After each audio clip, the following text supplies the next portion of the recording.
This is the podcast that we ask our guests from in front and behind the camera, how did they get their foot in the door? What was the key to unlocking their success? What's their story?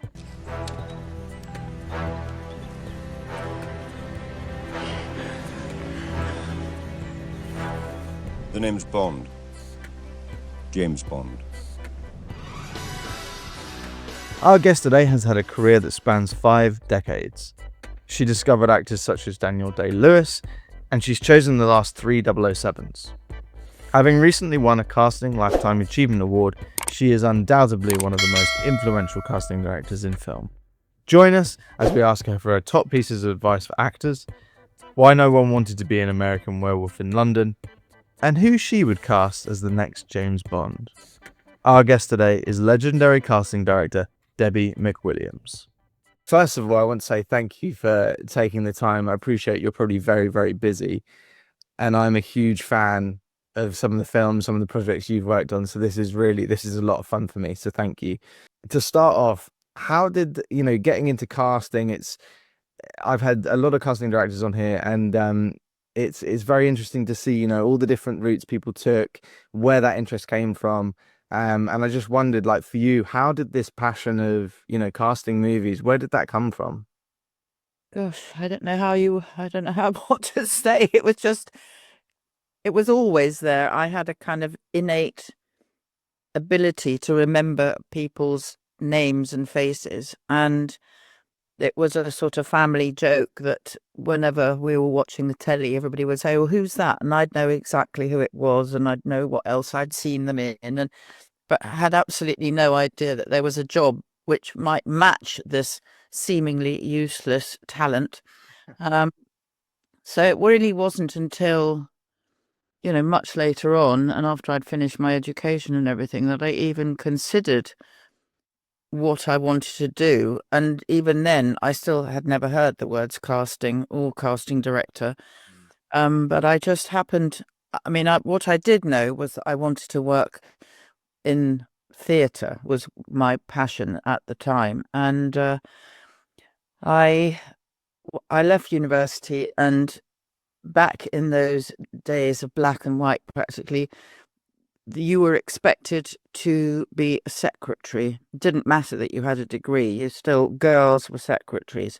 So I went off and did a ridiculous typing course, which I failed hopelessly. And instead of going to classes, I used to sit in a cafe and read the small ads at the back of the Evening Standard for jobs. And there was a 1-line advert that said, "Theatre seeks secretary," and a number. So I rang them up, and it was the Royal Court Theatre. And I was called for an interview, and the woman I met was very, very kind of stern and beady. And I thought, oh dear, I'm not sure about this. But having walked through the doors of the Royal Court, I thought, God, this is where I want to be. And she said, "Oh, you're completely unsuitable for me, but the casting director's looking for somebody." This didn't mean anything to me, but she sent me down the corridor, knocked on the door. I walked in, and I saw these photos of actors all around the room. And I thought, well, I know them. And so it just seemed like a kind of, a moment when I thought, well, actually, maybe I would be quite good at doing this. And miraculously, I was offered the job, and that's what started me off. But it ain't so easy these days, is all I can say. I was very, very lucky, and that's what cast the die and set me off. And, I never did anything else. I guess as you say, things have changed so much. The whole industry. I'm an actor myself, and I've been doing it for nearly 20 years. And even for me, in that space of time, it's just the way of, even with self-tapes and not going in the room so much and things like that, it's all completely different. So I can imagine even now, trying to become a casting director would be a completely different route. And did you have any like family members that were interested at all in film, or anyone that sort of inspired you early on to sort of ignite that interest in films? I'm from a medical family. My dad was a doctor. My mum was a nurse.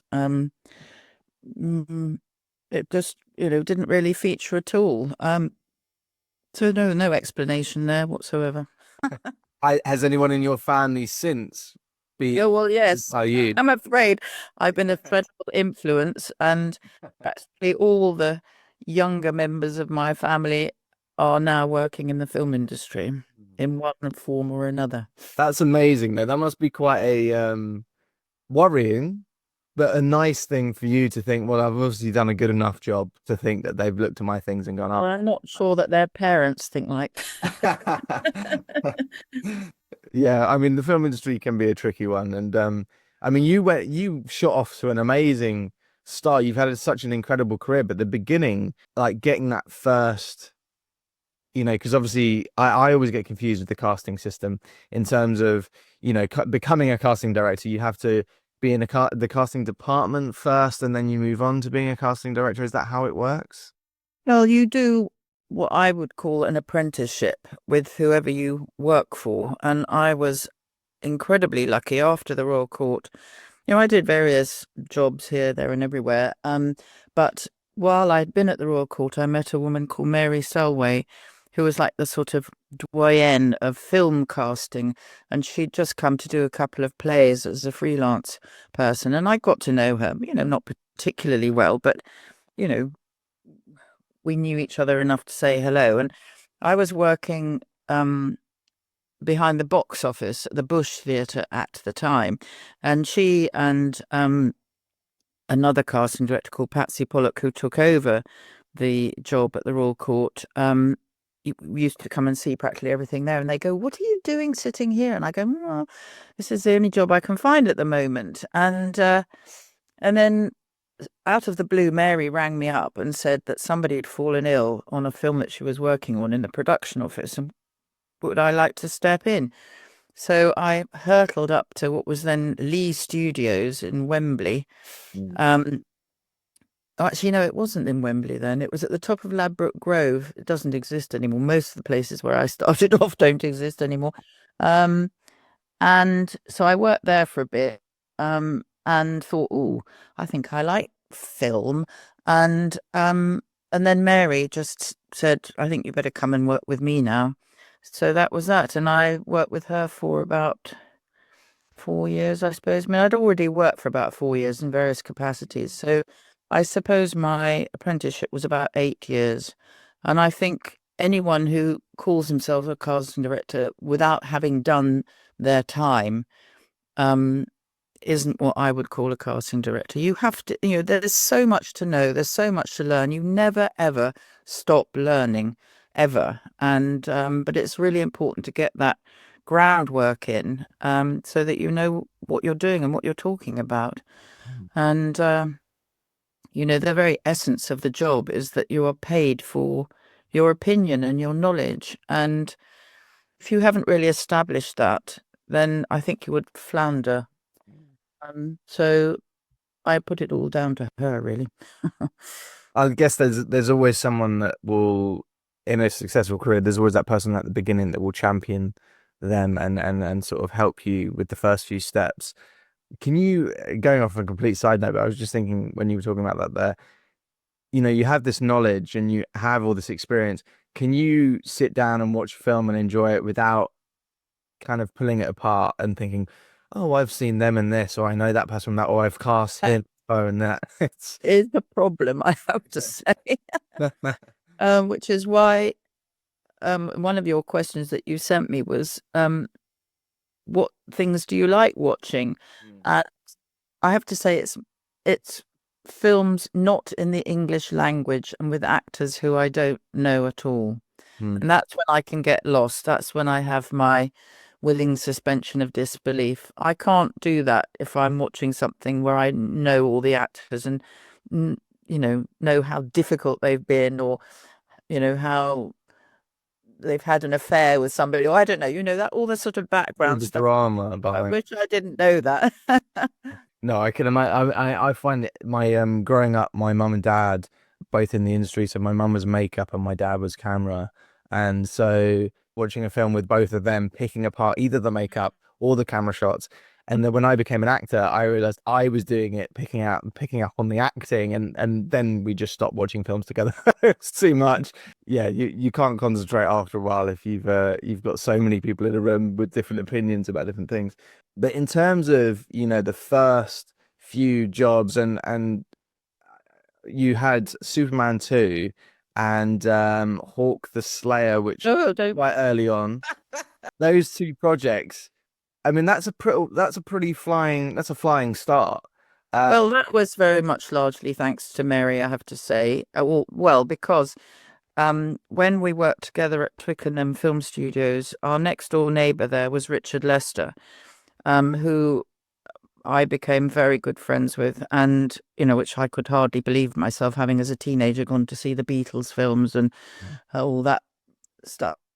And Mary had cast the first Superman, and none of these people are around anymore, so it doesn't really matter me saying she didn't get on with them at all. And then there was quite a lot of controversy about who was going to do Superman 2. And then suddenly it was announced that Richard Lester was going to do it. And so he called me one evening and said, this might be a bit awkward, but I want to ask you to cast it, because Mary's already said that she doesn't want to. And I went, oh, gosh, well, if you're absolutely sure. Anyway, he said to her, look, I don't know what you're going to think of this. But she was so incredibly supportive and said, of course you've got to do it. Off you go. And, if you ever want to come back, the door's open. So, which was amazing. And so that was it. That must have been pretty terrifying. Well, it was, but I've never felt fear of working on anything. I just thought, well, it's a job and I'm going to get on with it. And great way to look at it. I mean, I wish I had that a little bit more. Yeah, it's a very practical way of looking. Well, I'm going to do it, and it's a job. Yeah. But it was incredibly exciting. Next thing I knew, I was on a plane to Toronto. Yeah. And was traveling around Canada, and while I was there, I hopped off to New York, which I hadn't been to before. I mean, that was incredibly exciting. And it was on the strength of that, the production manager, a man called Bob Simmons, recommended me to the Broccolis. So without having done Superman 2, I don't think I would have gone on to do Bond. So it was a lot of luck, I have to say.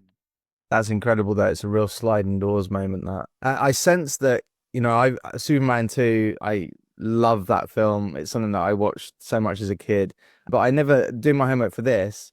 I kind of looked into all the movies that you'd done, and I was very aware of a lot of the projects. But Superman 2 was one of the ones that I hadn't even realized that. I don't know. There must have been a bit of controversy there, because there's two directors, but Richard Donner apparently directed some of it, and then Richard Lester directed the majority of it. And then they brought out another cut, which was the Richard Donner cut. And I never even, well, as a kid, there wasn't IMDb or anything like that. But what was I mean, I don't know if you can go into that. Well, I only ever worked with Richard Lester. And I suppose what the crossover was that they had so much more material left over from Superman 1, which they sort of wove into Superman 2. That makes sense. Okay. I was confused. I was thinking, very odd. So it was original footage from the first one that they would have put in. Yeah. It's so odd that they brought out a Richard Donner cut, though. I don't even understand how that could be possible. It's very strange. But anyway, I was just intrigued. I was intrigued by that. You see all these sort of things on IMDb, and you're like, I don't even know if any of this is true at all. To go to the James Bond films, obviously jumping from Superman to James Bond, I mean, they're all very, well-known movies to this day. And your first Bond film was For Your Eyes Only with Roger Moore, which is my dad's favourite Bond, I have to say. Mine's Pierce Brosnan. I guess your generation, whatever your generation is, that's your favourite Bond, really. But going on and doing something like that, an established brand, you would have been well aware of, obviously, James Bond at the time. Was that again, like Superman, I suppose, is there a lot of pressure to that? And You assume that. I was barely aware of James Bond. I'd never seen a James Bond film. oh, well, that's probably perfect, though, to be honest. It was boys went to see James Bond. I wasn't remotely interested in that kind of film, the sort of action adventure stuff. But again, it was more to do with the people and what I felt I could bring to it than the actual films themselves. It was such a great opportunity to introduce a lot of actors that people hadn't necessarily ever heard of from different countries, which, because I'd spent my youth watching these films from all over the world, I already again had a sort of innate knowledge of actors from other countries, and I really lent in on that and have done always. That must be fascinating when you get to sort of cast from all around the world, when you've got a project like that, which just, it must draw people in, people must want to be involved, and it must be a real playground, I guess. It is. Yeah, so you can get, basically can have whoever you want, really, I suppose. No one's gonna not want to be in a Bond film. It's such a iconic thing. Sounds slightly difficult after the long break, and we came back to do Casino Royale. The whole kind of notion of a Bond girl felt a bit tarnished, Sure. and it was very, very hard to persuade actresses to want to be involved. And but because things had changed so much during that period of time, I think I persuaded them, well, Michael Wilson was the one I had to kind of twist the arm of, to let me send the script out to some chosen agents, because we never did that and never have done since, I might say, just to see that it was such a good part for an actress. And within seconds, somebody had posted it on the internet. So I was called into Michael Wilson's office, and he went, "Well, there you are. Pleased with yourself now." But, since it was a film that, had been made before, although albeit in a very different style, it wasn't like it was secret or anything. But it did help to then attract actresses of a certain caliber, I have to say. Well, it's interesting that you mentioned that, because before Casino Royale, I mean, I may be stepping out of line here because I'm more familiar with the Daniel Craigs because of, I guess, those are the ones that I watched. But all the Bond girls from there on, as you say, there was a bit of a shift. If you look at like Gemma Arterton, you look at Eva Green, all these actresses that have gone on to have amazing careers after James Bond. So it feels like you really kind of, you stopped whatever it was that people were thinking about Bond girls previously. And they may be, I'm trying to think of actresses that were in the Pierce Brosnan films. Michelle Yeoh, they went on to have amazing careers, but previously to that, it wasn't as much of the case, I guess. Maybe the parts weren't quite as good. Royale, I think it was the first, I don't know, I can't remember without looking back through them all, but we stopped having the sort of bikini girls, shall we say. Right, yeah. And so the characters were much more, proper, rounded characters. They weren't just there to be pretty. James Bond was the one in essentially a bikini in Casino Royale, wasn't he? Would be the money shot of him coming out of the sea, which has become so iconic. I had no idea that that's what was going to happen to that shot, but I love that. He looked pretty good. Yeah, he didn't look bad. He didn't look bad. But yeah, I have to say that you cast two of my absolute favorite Bond films, GoldenEye and Casino Royale, and literally I've watched all of them, and those two are my absolute favorite. And it's that reimagining, when I'm sure when you cast Pierce Brosnan in his first Bond film, and the same with Daniel Craig, it must have been a real, like, you had to find this person that had to fill those boots. What's that like when you've got to, find a new Bond, find that new image? It's unbelievably tough, and you have to kind of consider so many things about, both. Well, how can I put this? I mean, Daniel was the most unexpected one, I suppose, and the least favourite to be picked. But Barbara Broccoli had such faith in him and kind of overrode everyone else's negative opinions. I mean, Daniel had a lot to fight against, but also with those two films, it's no coincidence that the director was Martin Campbell, and he has a style, I think, and also he's quite a pugnacious man himself. And so I think actors respond quite well to that. They'll go, okay, well, Daniel definitely went, well, I'm going to show you. Everybody was so negative about him to begin with. You know, he was blonde, he couldn't drive, apparently, he couldn't do this, he couldn't do that. And it was sort of like, well, just you wait. And so then, obviously, when the film came out, everybody was, oh my God, he's amazing. And but, you know, we all had to really kind of stand firm and not let people say, oh, no, not him, surely to goodness. I mean, with Pierce Brosnan, it was a completely different set of circumstances because they were going to cast him pre-Timothy Dalton. And he was under an option for Remington Steele, which looked as if it was never going to be called upon. They'd sort of run out of steam and completely. But once they knew that we wanted him, on day 90, which was their cut-off date of their option, they called it in. And so he'd been costumed, he was all ready to go, and suddenly they pulled the rug. And so that was a very tricky moment, I have to say. That must have been horrendous for him. Just absolute last minute thinking that you're, you know, psychologically. And then he had to go back and make a whole nother series of Remington Steele. So goodness knows what he was going through doing that. But then literally over the weekend, because we were due to start shooting in about a week's time, we cast Timothy Dalton, who we'd all known anyway and had seen many times in the theatre. But it was, shall we say, a little nerve-wracking. I can imagine. Yeah, that is fascinating, the whole Daniel Craig thing. And I remember, there were so many reasons why people were like, oh, he's not right and all this. And it kind of almost mimicked when they cast Michael Keaton as Batman. There was a lot of backlash. And as we know, he absolutely pulled it off. Daniel Craig was so different and almost what you'd imagine the real thing to be, much more brutal and just a fascinating thing to take it in such a different direction.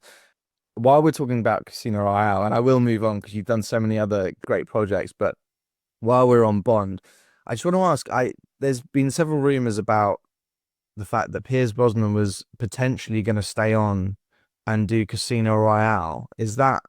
No, I don't know anything about that, I'm afraid. I don't listen to rumours. No, I just wondered maybe if you knew, but yeah, I heard it sounds ridiculous, but there was a rumour that he was going to potentially continue and do one more, and it was going to be Casino Royale, and they were in talks with, or Quentin Tarantino wanted to direct it, but that just seems like a bit of a mental combination. You're on your own there, I'm afraid. I just wanted you to be like, yes, that's all completely true. Now for a quick break. We'll be back to the episode shortly. If you enjoyed this episode and want to support us, get early access and exclusive content and episodes, click to join our YouTube channel and become a member now. Please leave us a positive rating. Add us on Instagram, Twitter, TikTok at lifeinfilmpod. Essentially, please like and subscribe everything. It makes a huge difference. Thank you. Life in Film has partnered with Betterhelp to provide you with access to the largest online therapy service in the world. And it can all be done from the comfort of your own home, from a phone, tablet or laptop. No commute, cutting down travel costs, and most importantly, it's affordable. With over 1,000 therapists in the UK, Betterhelp can provide access to mental health professionals with a wide variety of expertise in mental health. If you need someone to talk to and you're thinking of giving therapy a go, Betterhelp is a great option. And being a listener of the podcast, you get 10% off. That's 10% off your first month at betterhelp.com/lifeinfilm. That's betterhelp.com/lifeinfilm. We are sponsored by movieposters.com. Are you a movie fan? I presume you are. Well, at movieposters.com, you can shop for all your favourite posters in one place. The #1 source for high-quality, authentic movie posters. From new releases to cult classics and 100% authentic originals. Thinking of having a browse? Well, if you see a poster that tickles your fancy, as a listener of the podcast, you get 10% off. That's 10% off with promo code lifeinfilm10. That's promo code lifeinfilm10. So why not give it a go? And back to the show. I mean, the franchise it is the longest running. There isn't anything else that's been going as long as Bond. And obviously you came in the Roger Moore era, but regardless of who you've cast in the Bond films, do you have a favorite Bond? I mean, this is controversial because it's like picking your favorite child, but if you as an audience member, film, which like you is Casino Royale, that was the one I enjoyed working on most, I think. So that's I wouldn't pick any. That's my favorite film, and that's all I wish to say. Fair enough. Before we move on from Bond, I just want to. I was going to mention it at the beginning, but I thought actually let's have a chat first. But you announced your retirement from the Bond franchise yesterday. Is that No, not yesterday. I wasn't yesterday. Oh, because I was looking you up and I was Daily Mail. We're trying to make it into a story. I decided quite a while ago, and I mean, this is why I should never speak to the press, never do a podcast, never do anything that is out in the public domain. But I thought that Screen International just wanted a few soundbite comments and what do you think about the Amazon takeover? But then they turned that into a whole thing about me having, recently received the contribution to casting thing and everything. And I never thought anything more of it. And then suddenly I'm getting texts from people going, sending me the clip from the Mail. And I thought, what on earth? That's ridiculous. You can't say anything these days. You literally can't say anything. So, shock, horror. I quit once I heard. Not the case at all. Okay, good. I'm glad we could clear that up. It's coming from the horse's mouth. Does that mean that there's a potential that you might be doing another Bond film, or is it? I mean, now you're thinking, oh, whatever I say here, it's good. No. No. I'm not casting anymore. That's it. End of. Fair enough.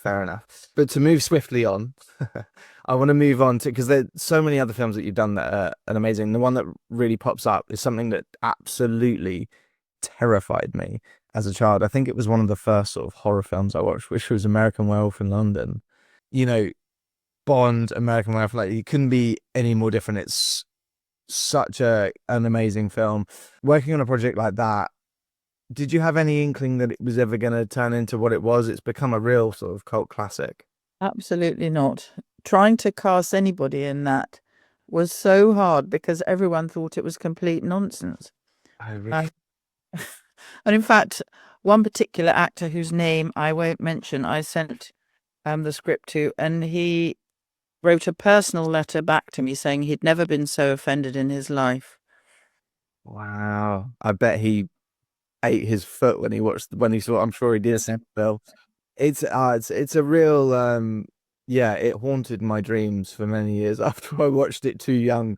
But yeah, such an incredible film, and it just shows the versatility of the projects that you've done. Is there a particular kind of film that you enjoy casting, or do you just like a bit of variety? Well, you don't choose; they choose you. I've been very lucky in the sorts of people who have come to me with their projects. I don't know, as I say, I treat each one as a completely new adventure. I mean, I loved working with Derek Jarman, for instance. I think he was one of the most creative film directors I'd worked with. But, they're all, I much prefer the independent world to the big commercial scene, even though that was the one that I seemed to spend more time in. But then, the Bond films were completely different. It's such a family affair. It didn't really feel like a kind of huge thing at the time. So I don't know, it's hard to say because, as I say, you don't choose them, they choose you. And, I've had amazing experiences. I've worked with all sorts of wonderful people. So no complaints there. Well, just for the audience, just to sort of list off some of those smaller films, not even smaller, everything's smaller than James Bond, but these are still big films. But the films that you've done, like The Bounty, you had Henry V, Othello.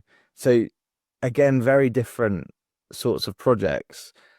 And it is that variety and everything else that you've managed to sort of have such longevity as well in your career. Is there anything that you wish that you could do next? Is there something that you have, a box you haven't ticked, that the kind of project that you're like, oh, I'd love to do that? Or as you say, it's just kind of what comes and what interests you on the moment? Oh, well, since stopping casting, I have a very strong idea of what I want to do, but it's not something that I can really discuss at the moment because it's in its early days and I'm still working on it. But hopefully it will come to fruition and you might want to ask me back again. Yeah, very exciting. I'll take note of that and I'll remember and I'll look out for it. In terms of advice, for people coming into the industry that are, looking to get into casting, and I know we did the way we discussed, how you came into it, it was a very sliding doors moment and a bit of luck. But do you have advice, having, over the years seen, I guess, a lot of people, you've had assistants come in and work for you, and is there any advice you'd give to anyone coming in and trying to get into the business? Well, if you can think of anything else you'd rather do or could do it. It's a very crowded space now and it's pretty competitive and it's nothing like the job it was. It's become very computerized, shall we say.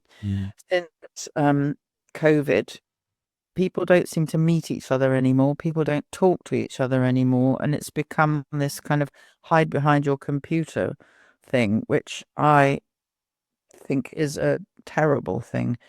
The magic happens when you meet somebody in the room and you can audition them in the room and kind of steer them in the direction that you think the director wants. That doesn't happen on a self-tape. It's such a shame because I really miss that as well. I feel like self-tapes, they can be great because you have unlimited time and you can do it as many times as you want, and that's great. But there's nothing quite the same as going in the room, the adrenaline, getting to chat to someone, getting a sense of a room as well and the people in it.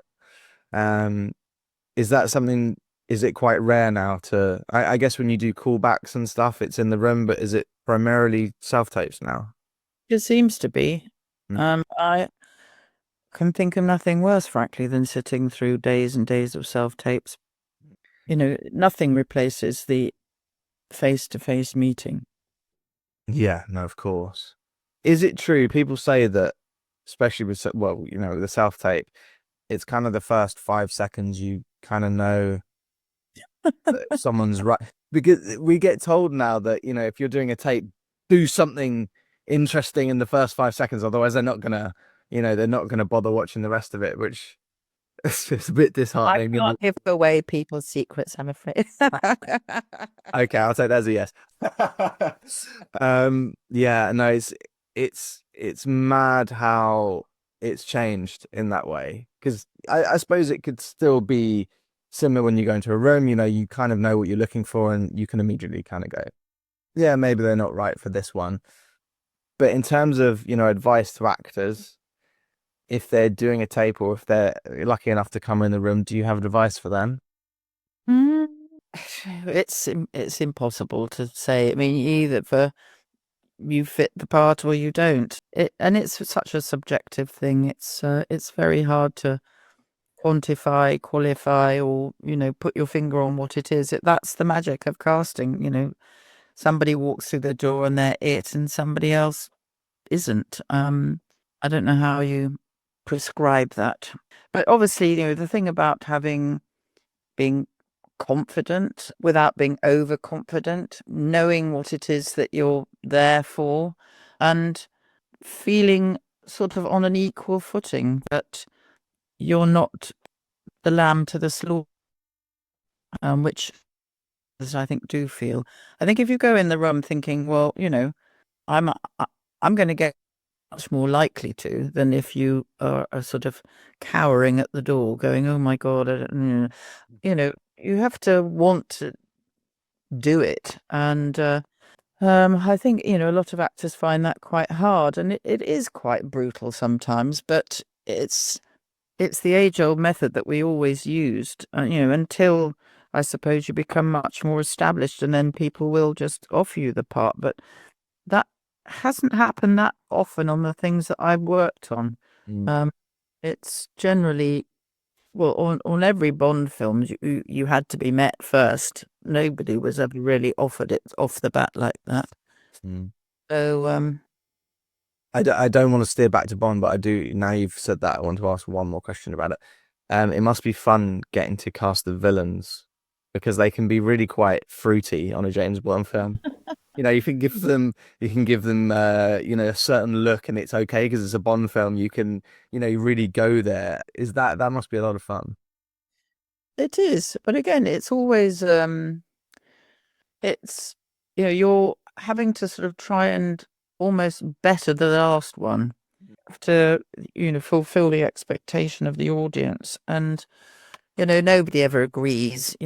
Some people thought that Rami Malek wasn't very good. I thought he was brilliant, but because again he was sort of unexpected. I mean, that's what I've always tried to do, is to find the unexpected. But I suppose, me going back to Casino Royale, my favourite piece of casting on that, of course, was Mads Mikkelsen, who Yeah, it's brilliant. hadn't done anything outside of Denmark, to my knowledge, at that Mm. point. But I happen to have seen him in quite a few Danish films. Mm. I mean, Pusher was just extraordinary. I don't know if you've ever seen that. Yes, I have, yeah. It's Nice. so you find him by just, you were watching sort of films that you really enjoy, as we talked about earlier, and you discovered him that way. Yes, and I'd also seen him in a film called, can't quite remember what now, but he played a surgeon in a hospital as a very sort of romantic lead. And I thought, how can that possibly be the same person who plays the psycho druggie in Pusher? Yeah. And so I kind of kept my beady eye on him and kind of tracked him around the place. He had not been the first choice, I have to say, for Le Chiffre, who had been, on the point of offering it to somebody else, but for reasons that I won't go into, we never actually completed that. But and it just so happens that Mad Mikkelsen was in Prague at the same time as we were, and I just happened to find that out and thought, right, I'm going to get my hands on him.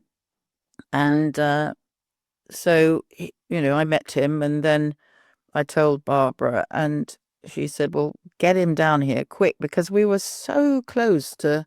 In fact, I think we might already have even started shooting. We started shooting that film without a leading lady and without a baddie. So I imagine a few sleepless nights over that as well. So anyway, Barbara met him and said, right, get him into costume, get him into hair and makeup. And we brought him onto the set as his character. And Martin Campbell went and said, oh, hi, you must be Le Chiffre. And that was that. That was it. Wow. And was that supposed to be an audition, but it was actually, oh yeah, well, he's fine. Ah. Wow, yeah, he's incredible. He's done so many brilliant films, and I love that he has, he's done big Hollywood movies, but he also keeps going back to, the smaller independent films. And as you say, he's so versatile. You see him in one thing, and then at another, you're like, how is this even possible? I can't remember the name of the film, annoyingly, but just after he did Another Round, he did a film about a father that sort of goes on a revenge. I can't remember what it was called, but it was incredible. And he had this shaved head and this big beard, and he was completely different. Just, Man, that's just, he's a talented actor. yeah, no, he's brilliant. That's exciting though, when you get to sort of bring someone in from, obviously he had a successful career anyway, but you brought him into a completely different realm when he became, a Bond villain. To wrap up, I just want to ask, do you have any, and this is quite a hard one for a casting director, it works better for actors because they have a lot of embarrassing casting moments, and because it's about them, it's okay to talk about it. But do you have any sort of embarrassing casting moments without naming names, anything where it all went completely wrong and you wanted to sort of the ground to swallow you up? Certainly not sharing anything like that with you, young man. Fair enough. I totally get it. There's never been a moment like that. I've always been absolutely on top of it all. Debbie, thank you so much. I've taken up way too much time. I've just seen the clock, so I apologize. Well, I'm sorry we've only talked about Bond as well, because there's a lot more to everything else than that. But it seems to be in the ether at the moment with all the news that's going on, which is Yeah, no, it's mad. madness. I really hope that the franchise is going to be all right, and it's a lot of change, but you know, as you said about, you know, Daniel Craig, people were scared of that change, and hopefully on the positive side, it's a shake-up. I don't know. I hope it's okay, because I don't want to see the end. Why they need a good casting director, because Yeah. you don't just ask who people want. It's not the way to cast something. Hmm. You know, and there's never, I mean, I've got this theory that when they print a story in a newspaper about, who's going to be the next James Bond, it's because they have a gap to fill, because there's nothing else they can think of to, you know, fill up that space. Because there has never been a single person who's ever been reported in a newspaper who has ended up in a Bond film. Never. It's all, and they never ask anybody to do with the film. People just make it up in their heads and then just print it, and people believe it. It's an easy line, a tagline, isn't it? The minute you mention James Bond, people are going to click on it, and it's a bit of a shame, really. One more question. I mean, again, this is probably a stupid question to ask you, but if you were casting Bond now, is there someone that you think would be great for the next Bond? Do you think I'm seriously going to answer that question? That was, I thought maybe, you never know. But, fair enough. I like that you've been honest with me, and that you're like, well, I'm not telling you that. I put my hands up. I think that's great. You did mention there that, you know, it's a shame we didn't talk about other things. Is there a project that doesn't get enough, you know, isn't talked about enough, that you worked on, that you really enjoyed, that you think is great, that you would like to shout out? Well, The Bounty doesn't get enough credit, I don't think, because there are such amazing people in that. It's an incredible cast. Daniel Day-Lewis was, you know, about 12 years old in that film. He was Liam Neeson, Dexter Fletcher. So no, that was an amazing film to work on, and you know, Tahiti's a pretty cool place, I have to tell you. oh wow, yeah, must be amazing. We actually had Dexter Fletcher on the show, and Bounty was one of the films that he brought up as a, you know, a real poignant experience in his career, that he absolutely loved it. Obviously, you know, Anthony Hopkins and you know, Mel Gibson, all these other people that were in it as well, that he was talking about that, saying it was a great experience, and it probably partially to where it was shot. It does sound pretty nice. Pretty good job. If you enjoyed this episode and you want to support us, get early access and exclusive content, all ad-free, click and join the Life in Film YouTube channel and become a member now. Thank you to Debbie. Thank you to Deborah and the rest of the team at Independent Talent. As always, thank you to our sponsors, BetterHelp and MoviePosters.com.